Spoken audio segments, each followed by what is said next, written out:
Everything is awesome, right? I realized as I was going through the program book that the description of this presentation was kind of boring, so I've set the bar kind of low. And maybe that's why there's not a lot of people here. So hopefully it'll be a little bit more exciting than what the program book says. But this is kind of a story of adoption and how we've adapted Canvas to meet our needs as a language school. A little bit of a background, you might have remembered from Josh Coates' plenary that Canvas kind of started as this idea of some BYU students. Strangely enough, BYU has not adopted Canvas. They do not use Canvas. In fact, they developed their own LMS that they've been using. And I don't want to talk too much about that, but because of the way our institution is funded, because of where we're at, we might have to pay to use that learning suite. So we decided if we're going to pay, let's look for something good. And so all the schools in the higher ed schools in Utah use Canvas, and I was previously at Utah Valley University where I had been teaching ESL as a lecturer, and we used Canvas. When I got hired on to be the curriculum coordinator, I started pushing this idea, let's get Canvas. It can open up a lot of windows for us and a lot of opportunities for our students. So I want to talk to you a little bit about our school and a little bit about some of the implementation. We're a lab school, which means our general purpose, our primary purpose is not to teach ESL students. It's to provide a place for graduate students who are in the TESOL MA program to teach. So we are a teacher preparation program. So in thinking about this idea of adapting Canvas, a lot of our teachers end up being adjunct at other universities in Utah that are using Canvas. So what better way to prepare them for working at those other universities than by using Canvas? We have approximately 240 ESL students every semester. We have 6 full-time faculty, and we have about 25 adjunct faculty, the majority of which are graduate students. That ends up being about 64 classes each semester that we offer across all of the levels of instruction that we have, with about 9 to 18 per class. We wanted to make sure that we were using something like Canvas in a way that would benefit our students and help them progress in their language learning. So to begin with, we didn't have access to an LMS, a ready access to it. And our, I have my notes here. I forgot what I was going to say there. Oh, we also looked at using the free version of Canvas. We tried to host it. And after talking with the people at Instructure, we decided to go with this supported Canvas account, and we've been greatly benefited. Some of the reasons that we liked it, Kaltura, which I'll talk about a little bit later. Instructure has built in the open source version of Kaltura into their platform, and many of you have probably used that for doing media recordings. We really needed a better way of grabbing audio recordings from our students for assessment purposes, for evaluation, for feedback. We had a system in place, but it was just a little bit too cumbersome and difficult. And an added benefit of going with Canvas is they have told us that there's unlimited hosting for all the media recordings. Another thing that we had been wanting to do is have more quizzes that were available on the computer. I mean, we're in the digital age. Everybody's using computers now. Why are we still kind of behind? We really liked all the quiz options that were available in Canvas, so we chose that. Gradebook. We really love the gradebook that's there. In fact, we were using Micrograde previously, which cost us a yearly sum to have our subscription renewed. And we decided that, well, if we're going to go to Canvas, we'll use this gradebook. And we really liked it. We have some administrators and staff set up so that they can view classes when they're talking and advising with students. They can go and look at their grades and their assignments and what they haven't done. And then one of the last things I wanted to bring up here was that we have this ability to add apps or to connect things. So we have Turnitin. If you're not familiar with Turnitin, it checks for plagiarism, but it doesn't just do that. There's a grade mark thing that lets you go through and tag certain mistakes in a paper so that students can go and check what their mistakes are.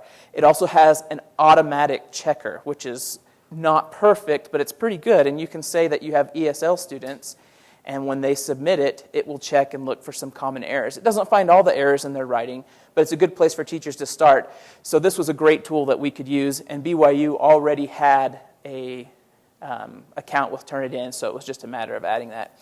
Quizlet, I don't know if anyone's used Quizlet before. We have a lot of flashcards and other things that we have available to students, but it was, up until this point, a little bit cumbersome for them to find some of those resources, so now we have them embedded in Pages in Canvas. So those are just a few of the things, and I want to talk now a little bit about our first semester usage. So we signed up with Canvas in December of 2014. In January, we decided let's roll it out. We hadn't even gotten our training from Instructure yet, but I had been familiar with using it, and I thought let's try it. We had a lot of different success, or a lot of good success. Like I said, we have 64 classes. All 64 classes used Canvas, and we did not require the teachers to use it. We just said, if you would like to use it, we will help you out, and all the teachers used it. To varying degrees. Some used it a lot, some didn't use it that much. But it was great. Some of the statistics from the analytics, we had over 3,775 assignments. Divide that by 64, and you can see we had quite a few. 277 discussion topics, 950 files uploaded, and here's the big number, over 12,472 media recordings in 64 classes within a 4-month period. It was incredible. I asked some of the teachers how you're using your meeting recordings, and I actually went and looked. There were instances where teachers were recording a video prompt. Tell me about your first day in the United States. And then the students responded with a video prompt. And so all these students were uploading and their speech, and the teachers were able to give feedback, to grade it if it was a graded assignment. And this has been one of the biggest tools that we have used at the English Language Center, making Canvas a really good option for an LMS for language learning, because not all LMSs have this great video ability. And so we're really pleased with that. Just some other interesting statistics. There were over 150,000 views on the assignment pages and about 150,000 quiz page views. And that's with 240 students and 64 classes. So we'll talk a little bit more about some of the things that led to that. So far, we're in our 6th week of instruction at the English Language Center, and we have 68 classes this summer. And we've already passed how many assignments we had last semester with over 3,000. We're about the same with discussion topics. We've uploaded more media files, and uploaded more files, and we're on our way to reaching about 12 to 15,000 with our audio recordings. And this is not something that we've said, teachers, you must do this. This is something that they've chosen to do. And this is only after 6 weeks of instruction. So how did we do this? Well, this is where we decided we wanted to make the adoption of this as easy as possible. We started off with doing weekly trainings. For the first 6 weeks, we had a weekly training every Wednesday. The way our class schedule is set up, there's a break for all teachers and students between 10:45 and 12. We started it at 10:45, and every day when people would come in, we'd have music playing, we had food, and we had it set up so that there'd be 15 minutes of showing. So I would show them how to do something, and then 15 minutes where if they had their computer or if they needed help, me and a few other people would walk around and help them do it right there, go into their class and set that up. So some of the topics that we mentioned in these, let's see, we had one that was just on creating quizzes. So I spent 15 minutes to show them the basics for creating quizzes, and then gave them the opportunity to create quizzes. We probably had about 70% of all of our teachers show up at these optional training meetings. They were optional as well. And one of the things that we saw happening was we'd had somebody come and they would learn how to create a quiz, and they share offices with other people. So they'd be making a quiz, and somebody would say, hey, what are you doing? How are you doing that? And then the next week, we'd have more people come. So we had this kind of community of learners that helped us with this adoption, and it ended up going quite quite well. So we did creating quizzes was one of the first ones because that's what people wanted to do. Using the gradebook, that was another thing. We told teachers that they could use any kind of grading thing that they wanted to, but that gradebook on Canvas was available to them. We showed them how to use it, and all of our teachers within the first few weeks of instruction had set up their gradebooks. We had one whole instruction on using Turnitin. Out of our 68 classes, about 16 of them are writing classes at different proficiency levels. And so having this Turnitin training was very valuable. And once again, we didn't have all the teachers there, but people saw how well it was working, how you can have it go check for plagiarism, but also how you can have the grade mark go through and mark the grades. We also added some custom tags for some feedback that we would give on the students' writing, some things that we use as ESL teachers. And then the last thing, or the last one I want to mention is we talked about media recordings. We had a lot of fun with this. We did some media recordings together, showed them how to use it, showed them how to teach their students how to use it, and it was great. We used lots of media recordings. So we did some other training, and I can't remember what all of our training was. We did have one that was just question and answer, so we asked people to come with their questions, and we answered it. And then we had one more at the end of our semester where we showed them how to export their class and import it for the next semester. This was before Commons was out, and so we were showing them how they could migrate their course that they taught in the winter semester to the summer semester. And we had several students do that, and our student teachers do that. And another thing that ended up happening that was very cool was that people would say, hey, I want a copy of your class. Can you export it and send it to me? And so we had lots of people sharing their class resources. So this semester, a lot of people didn't start off with a blank slate, and that was pretty awesome. Another thing that really helped was that I always have my door open. As the curriculum coordinator, my responsibilities aren't necessarily associated with technology, but use of technology as part of the curriculum is part of my responsibility. I have a background in instructional technology, and so in working with our technology coordinator, we decided that since I had experience, I would be the one to answer a lot of questions. And for the first 6 to 8 weeks, after classes were done, teachers would come into my office. It was always open. Sometimes 3 teachers would come, and we'd sit down and talk about something and figure out how to make it work, which was great. Having someone available pretty much when they're available made it so that the adoption rate was much better and easier to use. The other thing that was so interesting is that we had tons of our teachers, I thought they would come with some technical questions, but the act of moving what they did, some of the things they did to being online, brought up a lot of pedagogical questions. And so coming and talking with me, we were able to, they might have posed the question as how can I get this on Canvas? But really it was, is this a good idea? Let's talk about it. And so we had a lot of great ideas there. Some of the things, we started using Commons. As soon as I heard about it, we started using it. I requested the beta access. Some of the innovations that we've done, and I have this screenshot with Commons, but we did media recordings as quiz prompts. So we had a quiz mid-semester where there were tons of recordings, and the person just gave a one-question prompt. What did you do this morning? That was it. But it was a video prompt. They could see the mouth moving. They could see everything happening. And then they responded with a video answer. This made it a lot more communicative. The students felt like they were actually talking with somebody and not just talking to the computer. And there were several questions, so the conversation just kept on going through the quiz. We found this to be so helpful, and we actually did a lot of other, not just on speaking tasks, but we did the same thing with listening tasks, where media was recorded, they had to listen and then respond to the listening.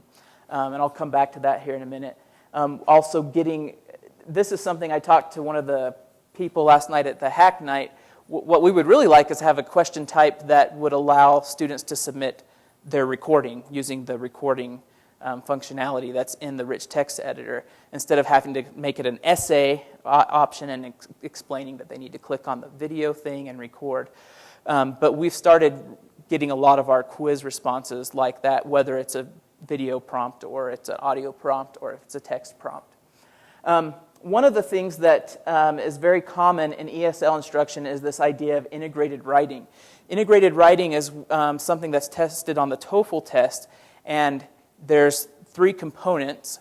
You listen to a lecture, you read about the lecture, and then you write about what you read and what you heard. They're allowed to take notes during the lecture part, and I guess during the reading part too. So we were trying to think of a way to do this, and one thing that many of you may be sadly aware of is that you can't have questions on the quiz be timed. Only the quiz can be timed. And even in the constrained test time, even with TOEFL, it's a constrained test time. I don't remember the exact times, but you have like 5 minutes to read, the lecture's 3 minutes, and then you have 20 minutes to write. So we were trying to think, how can we do this? And one of the things that we came up with was creating a module that had 3 quizzes in it. The first quiz was no grade, and it was just the listening for 3 minutes. So once it was finished listening, they couldn't listen to it again. It was over. They'd click next, and it would take them to the reading. And they would have 5 minutes to read. At the end of 5 minutes, if they didn't finish, they were finished anyway, just like it is on the TOEFL test. And then they'd click next to do the next quiz, and they would have 20 minutes to do the writing part. And they'd have access to the reading so they could see that to help them. And so we actually put some of these modules. I put one up there, and we had lots of our student teachers download and use that, where they replace the content with themselves. And then we've had some other teachers who have also put their integrated writing samples up there. And so this was one interesting way that we used. We kind of innovated to make Canvas meet our needs as a language program. I talked a little bit about GradeMark. One of the types of classes that we have is a linguistic accuracy class, which is essentially a grammar class, but it's grammar instruction based on what students produce. So they write a 10-minute paragraph or a 10-minute essay every day. The teacher takes it home, and there's a series of about 15 markings that just marks that there's a mistake. So it might be missing determiner, it might be bad spelling, it could be subject-verb agreement. And so our teachers were taking these home every night, marking them, and then giving them back to the students. The students would make changes, submit again. So one of the things that we did with GradeMark is we created a custom tag set, which you can do with Turnitin, and we had all of those things tagged, and so when a student would submit the paper, they could see the paper, and they would drag the tags to the places, and it cut down a lot on time. Another innovative way. And then PeerMark we haven't used very much, but I was just helping a teacher the other day who's using this Turnitin feature in conjunction with the feature available in Canvas for peers to look at each other's paper and give feedback. Some of the other things that we did, I created a little widget that people could put on a page. So we often do timed writings in reading. And these timed readings, we can do some where we have time and then it disappears, like we talked about with the integrated writing. But another thing is to have a passage and you time yourself. And then you calculate how many words per minute. So this little calculator, you can use the iframe and put it into the page. So they have the passage, and this is at the bottom. And then at the end, you can enter in your words and how many minutes and seconds you read, and it would calculate your words per minute. And this is a tool that a lot of our teachers are using to help the students kind of self-regulate and say, I'm going to practice, I want to read this and see how well I'm reading. We have a goal of 200 words per minute at each proficiency level. So the text gets harder, but the goal is the same. And so this is another way that we tried to innovate and use Canvas to meet our needs as a language program. It's kind of hard to see here. Does anybody recognize what this is from? Because I changed it a little bit. This is actually from the gradebook, What the Teachers Say. So one of the things that our school does that is actually turning out to not be so unique to us is we have 2 separate grades. We have a citizenship grade and a proficiency grade. The citizenship grade answers, are you a good student? Are you doing your homework? Are you completing things on time? Are you participating in class? And are you coming to class? The proficiency is, are you learning English? Oftentimes when these two are mixed together, we have social promotion, where they only passed the class because they were doing what they were supposed to, but not because their English improved. And so we have these two grades, but in Gradebook there isn't a way to have two separate grading systems for the same class. We could have had two classes, but then the students would have to say, okay, I need to look at this class to see these assignments, I need to look at this class to see these assignments. So we ended up having some instruction to our teachers where we told them to have all their citizenship grades worth 0 in the Gradebook, and then it would be calculated, their grade would be calculated from that. And one of the things we did using the JavaScript add-on is make it so that each assignment, so if you were to hover over this assignment, this first one, which article did you read about the science of gratitude? When you hover over it, tells you what category. The category has the word citizenship, so we used the JavaScript script to put a C in front so the students would know that is a citizenship grade right from their grade book. And then the P for proficiency. And then when they go and look at the final grade, another script goes through and tells them what their proficiency grade is and what their citizenship grade is. So we adapted this using JavaScript to make it so that we could use the gradebook to meet our needs. So we've had a lot of success with using Canvas. We love using Canvas. We think it's great for language learning, especially with the media recording, with the quizzes, and all the types of assessment. And it's been a real benefit to our students. We'd like to collect more data over the next year or so and see how well things are happening in our class. We've given some instruction to our students but on how to use it as well as the teachers. So I have some time for questions. I don't know if you have any questions. Yes, but wait until the microphone. How are you using Canvas or other platforms for placement exams?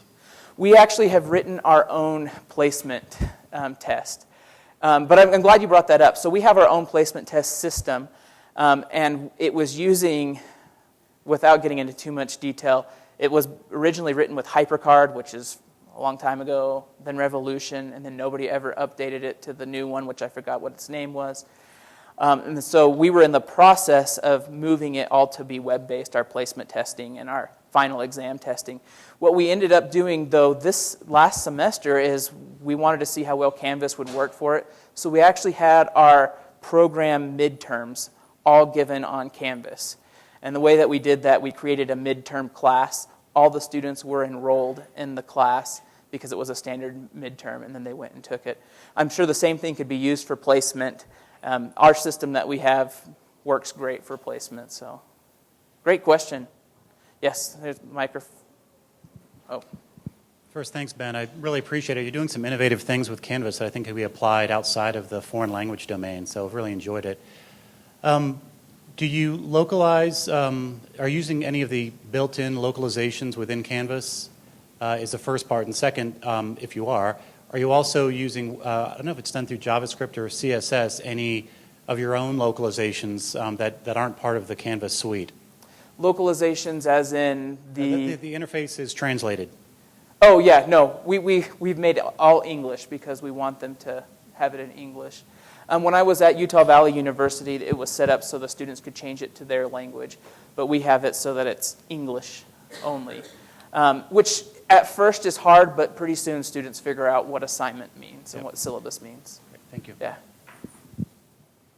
There was a question up here.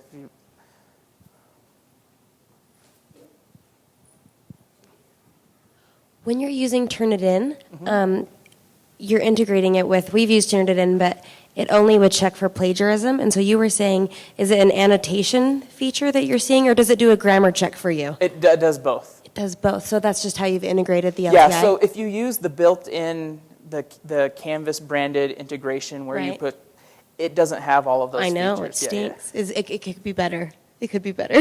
Yes. Okay. So we just set it up manually with the LTI from Turnitin. Okay. Yeah. Cool. Thank you. Yeah. So I'm really curious about the media recording stuff. So how are you having students do those media recordings specifically and getting them uploaded? Because I'm having problems with bandwidth and space. Well, we're actually, so they're not doing file uploads for the media recordings. They're actually clicking on the video in the rich text editor and then Okay. going through, and it says upload or record. Okay. If you upload it, it converts it. If you push record. Now, there's two different ways that we have our students doing, or two different environments that the students are doing it. We have the do it yourself. So for low stakes things, they're just getting feedback. They do it at home. They do it in our computer lab. But then also we have on Fridays, we don't have any classes on Fridays, and our computer lab turns into a testing center. So I have a hard time with that. Student teachers, our teachers set up these quizzes that have the media recordings, and they set up a time, and they all go and do it at the same time in the lab, and then they're done on Fridays, which is really helpful. Thank you. So do you have the students get Let's wait for the microphone. Do you have the students get webcams then? Or do you No, supply them? all of our computers in the lab have webcams. So if Do it in the lab. yeah, so they could do it at home if they want to, but we have the lab open for about 8 hours while they don't have class, so they have access to that.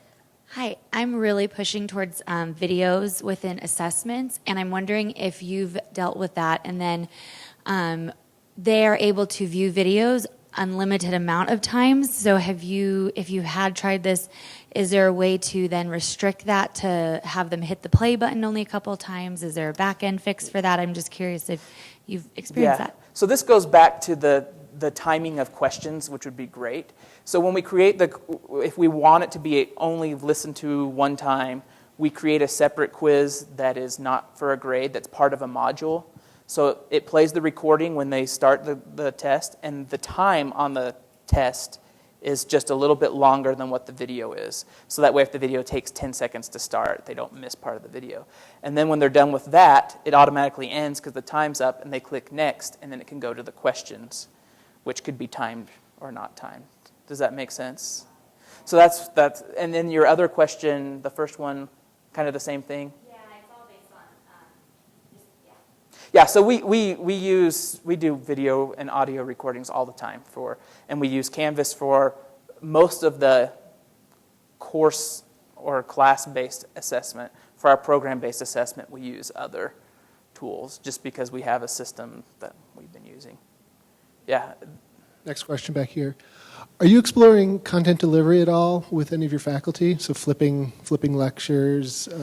One of the things that we have an issue with students who are with international students who are on an I-20 visa for intensive English instruction, the immigration law says that they have to be in a face-to-face class for 18 hours a week.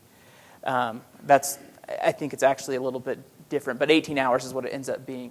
So one of the challenges that we have is that we have a lot of our student teachers will end up teaching in online classes or in flipped classes overseas or through other companies that aren't dealing with the same visa issues. So one of the things that we've done for years, the English Language Center has had supplemental classes that are additional. They pay a small fee to take them.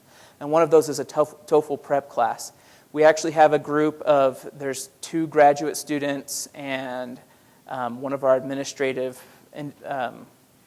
people who are working on creating a TOEFL class that can be flipped, hybrid, or delivered online. And our goal is to have some things that are that are good and high quality that we can now share on Commons so that other people can use it as well. But that's where we're at with that. We're looking at other supplementary courses and how we could do that because we want to provide our teachers with the opportunity to teach hybrid and blended. But with the restrictions on I-20 and immigration, it can be kind of difficult.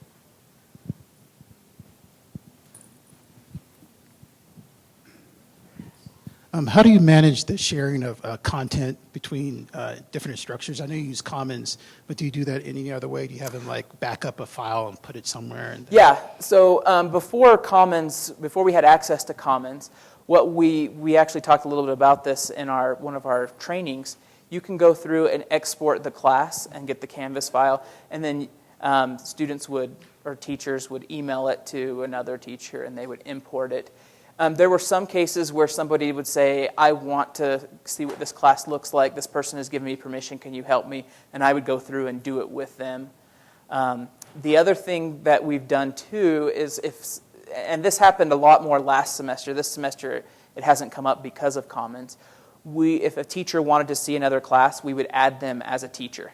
And then they could just copy stuff from that class.